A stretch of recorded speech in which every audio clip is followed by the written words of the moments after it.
All right, guys, it's Osmar here at the Seacrest Wolf Preserve, recording for my Service Scholar presentation. I'm here with... Cynthia Watkins. Awesome. All right, Cynthia. So, first things first, what is the Seacrest Wolf Preserve? Well, Seacrest Wolf Preserve is an organization that is dedicated to providing safe, humane habitat for the wolf and other species. The very misunderstood species, the wolf. But we are very dedicated also to educational outreach, offering rare opportunities for individuals to meet this amazing but very misunderstood carnivore, the wolf, on a very up close and personal level and offering profound opportunities. So we're about conservation and providing habitat and also doing educational outreach to promote preservation of the natural world. All right, awesome. And how was this magnificent place founded? Well, it's a long story. Go ahead. I used to breed and show Siberian Huskies for many years. I've always supported the wolf cause of wolves being in the wild. Always had a great heart and very profound calling for this very abused and persecuted species. So in 1994, my husband died tragically, and I married Wayne Watkins and moved up to this 430-acre farm. Wayne, was a conservationist as well relative to land conservation and trees and wildlife. But when he married me, he married my passion for the wolves. And in 1999, a zoo contacted us about helping with a very tragic 8-year-old gray wolf who had been held by a woman, a very unconscionable, ignorant individual, for 8 years in a very tiny cage, not much bigger than his own body, trapped in his own urine and his own feces. And she didn't want him anymore. She had many other exotic species, and no one wanted this wolf. And we stepped up to the plate, and I had a large kennel built up here for all of my AKC champion Siberian Huskies, and within a year's time the rattlesnakes had crawled up and wiped out a bloodline that it had taken me 10 years to build with my Siberian Huskies. So there stood this beautiful husky kennel out from our house, and Wayne and I rushed out and we raised the fences up to 10 feet, and we put a top on one area of it to meet the needs and the requirements to have a license in order to save this wolf. And so when we were able, we went up and got him and brought him home. It's an amazingly very sad, tragic story, but very rewarding too. This woman, she was so ignorant, she had fed him dog food. Wolves do not produce an enzyme large enough to split the molecules in corn and soy. They cannot digest grains. She had never fed him raw meat. 8-year-old gray wolf, every bone in his body was sticking out, and she said, "He's just a skinny wolf." Very depressed. We have photos of him when we rescued him. And we brought him home to Seacrest and put him in this, what used to be the husky kennel, that was now raised up to be converted to a temporary habitat to save his life. And we put him on a raw meat diet, and we took a picture of him 7 months later on all raw meat, venison and raw meat, and you can't believe it's the same wolf. But tragically, his health had been damaged. Remember, he was 8 years old already when we rescued him, but he had several years of a happy life here at Seacrest. So it started out as a small, quiet conservation effort. We were just going to help with 1 or 2 sad cases to try to make a difference, and we never dreamt that a higher power had a greater plan, and today Seacrest has evolved and grown into the largest wolf preserve in the southeastern part of the United States, and it is an amazing work. That's beautiful. It's absolutely beautiful. And your whole philosophy is preservation through education.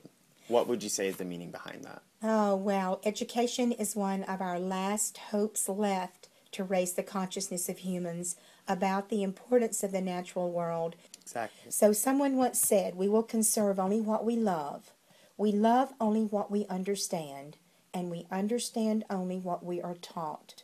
So that is a very profound call for education, and that's why we're so passionate about education here at Seacrest, and why we've gone to the greatest, we've put forth the greatest effort possible to take the educational opportunity here at Seacrest to the highest level possible by allowing our visitors to go in with these guys and do hands-on with them.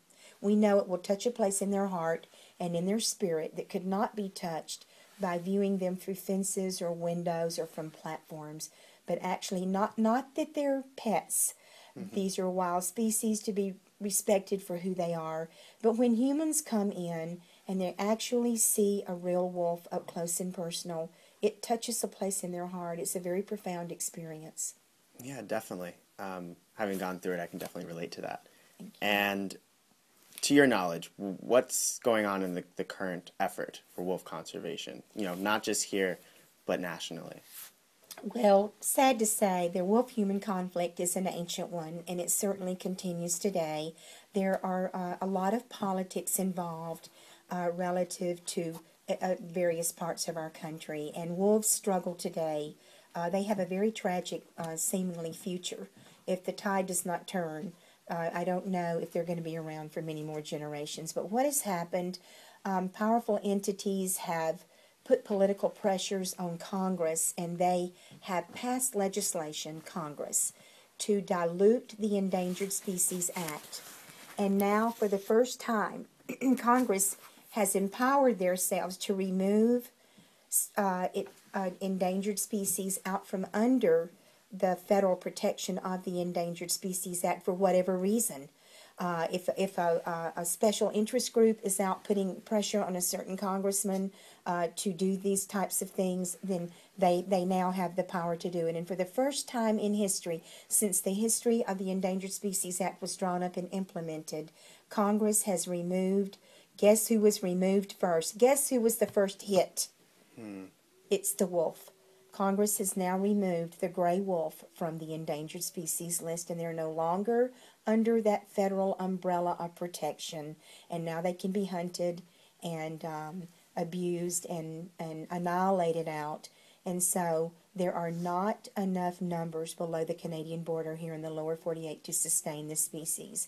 So for the gray wolf to be prematurely delisted simply by the power that Congress brought into play, that and they empowered themselves to be able to do this, whatever congressman. So it's very, very sad, and I think we, the American people, need to be aware of these kinds of things because maybe Americans do not realize this or think with these types of approaches, but wolves and these wild species are very much a part of America's heritage. And we, as Americans, have a moral obligation to preserve our wild lands and all of the species that are part of these wild lands. We have a moral obligation to preserve all of these amazing things for our future generations of Americans. And the only way that we can know to do this is to raise the consciousness of individuals. And we all live such busy, stressful lives. We're pulled in so many directions. Many people don't realize the things that are going on politically in the natural realm, in the natural world, and that impact all of our America's wild lands. And so we, the American people, have a voice, and our voice needs to be heard. We must speak our voice relative to whatever our conviction is. But first, we must educate ourselves.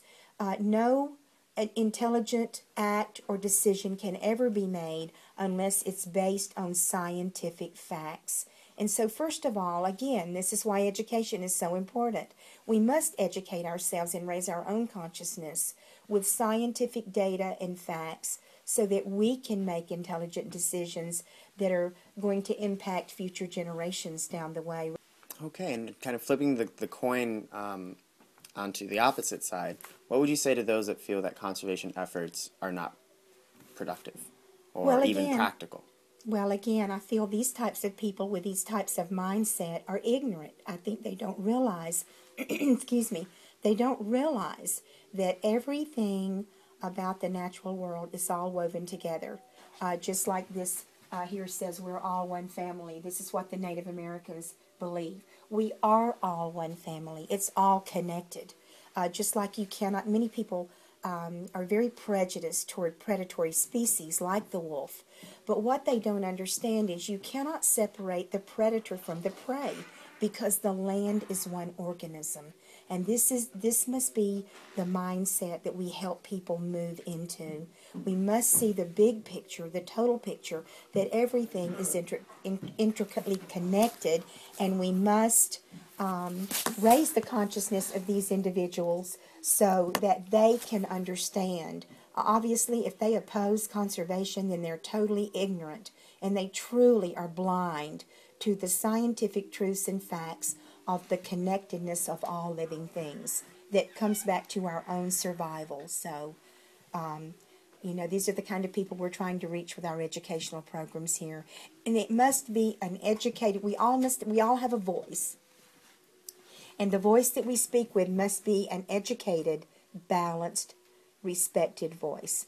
That's the only voice that's, there are many radical conservationists or many radical animal activists out there, but they do more damage, quite often, sad to say, than because the scientific community does not respect or listen to those kinds of voices, and people in general in influential places.